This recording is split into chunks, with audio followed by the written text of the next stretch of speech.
Do you remember Cool Math Games, the website everyone would go to in class when the teacher couldn't see your screen? You probably remember playing on it in school in the early 2010s, and the games were so fun, right? But how has it held up? Is there any point in giving the site a visit nowadays? I'm going to play through the top 10 games on the site today and see what they're like, and if they're worth playing when you feel like procrastinating. And we'll start with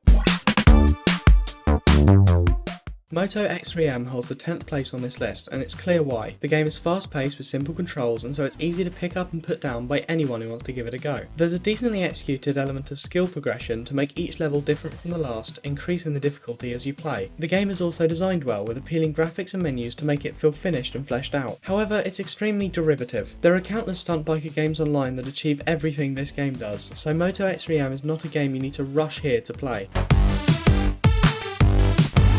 If you've ever played any version of Hangman before, you know what you're getting into here. You have a set amount of lives and a word or phrase you have to guess from individual letter guesses. Every time you pick incorrectly, you lose a life. That being said, the Cool Math Games version has its own details to make it unique and appealing. The Hangman aesthetic has been swapped for a more kid-friendly monster and balloon approach, and the balloons you have left at the end of the round will be added to a score total. This allows you to somewhat feel progression in the game as you work to find strategies that can up your score. And on top of that, this game has different difficulty levels and a number of word categories that make the game more accessible.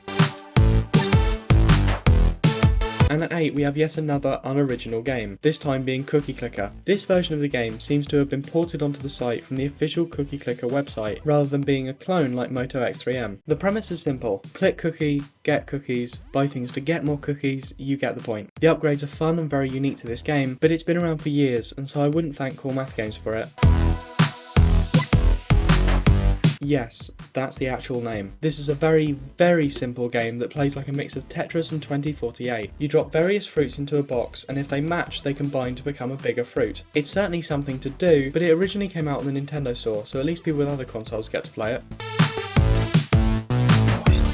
Slice Master is the most mobile game of anything we've seen yet. Very simple graphics, very simple gameplay, and a very simple premise. Click your mouse and the knife spins. When it hits and cuts stuff, you get points. There's really nothing to say about this one. The only positive I can think of is that it's at least a good time waster.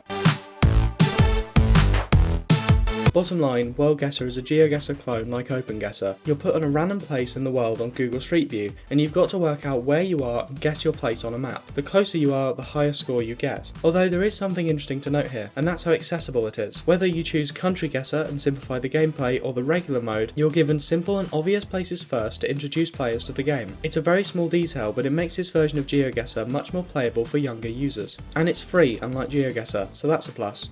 Can I stop saying guesser now?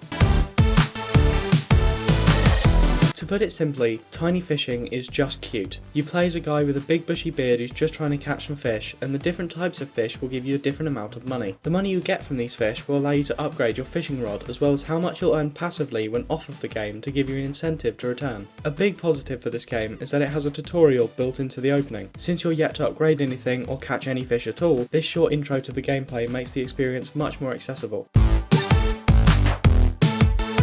It's chess.